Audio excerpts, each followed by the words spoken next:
Cleopatra VII Philopator, the last active ruler of the Ptolemaic kingdom of Egypt, was born in 69 BCE. Alexandria, the capital, was a beacon of knowledge and culture. The Library of Alexandria stood as a testament to human curiosity. Cleopatra's family, the Ptolemies, were not native Egyptians. They were descendants of Ptolemy I Soter, a Macedonian Greek general under Alexander the Great.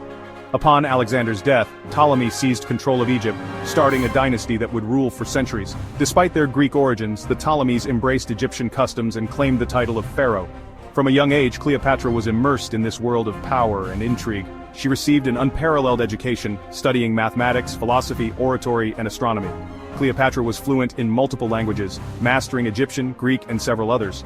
This linguistic prowess proved invaluable in her later political life.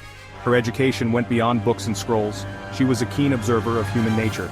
Cleopatra learned the art of diplomacy and political maneuvering. Little did she know, these skills would become crucial for her survival and eventual ascension to the throne. The young princess possessed a sharp intellect, an unquenchable thirst for knowledge, and an ambition that knew no bounds. These qualities, coupled with her royal lineage, set the stage for an extraordinary reign. Cleopatra's name would forever be etched in the annals of history. Upon the death of her father, Ptolemy XIV Auletes in 51 BCE, Cleopatra, at the age of 18, ascended to the throne. She was to rule jointly with her younger brother, Ptolemy XIII.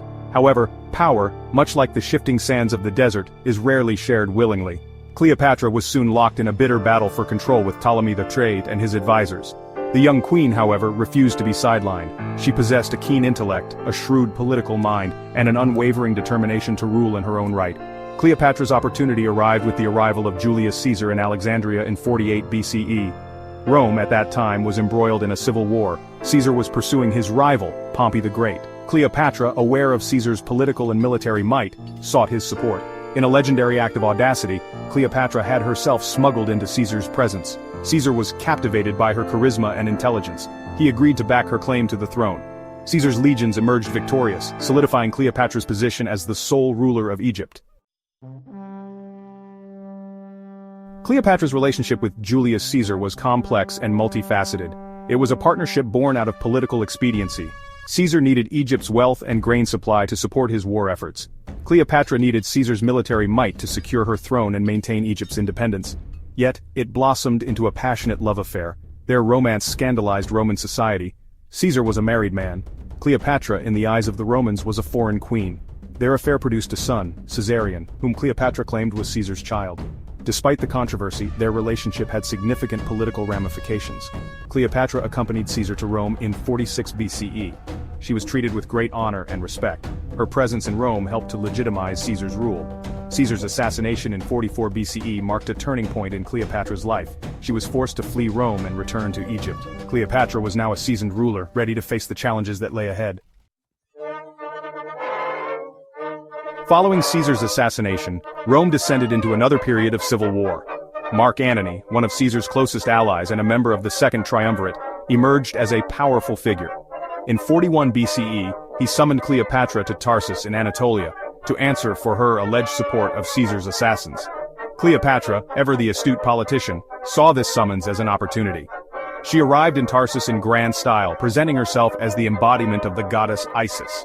She captivated Mark Antony, much as she had captivated Caesar years before.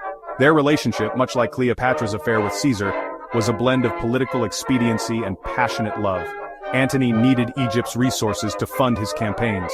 Cleopatra saw in Antony a powerful protector and a means to revive Egypt's fortunes. They became lovers, and eventually had 3 children together. Cleopatra and Antony's relationship, however, was doomed from the start. Antony was already married to Octavia Minor, the sister of Octavian, another member of the Second Triumvirate. Their affair caused a scandal in Rome and further strained relations between Antony and Octavian. Cleopatra's reign was marked by political turmoil and constant threats to Egypt's sovereignty. Yet, she managed to navigate these treacherous waters with remarkable skill and cunning.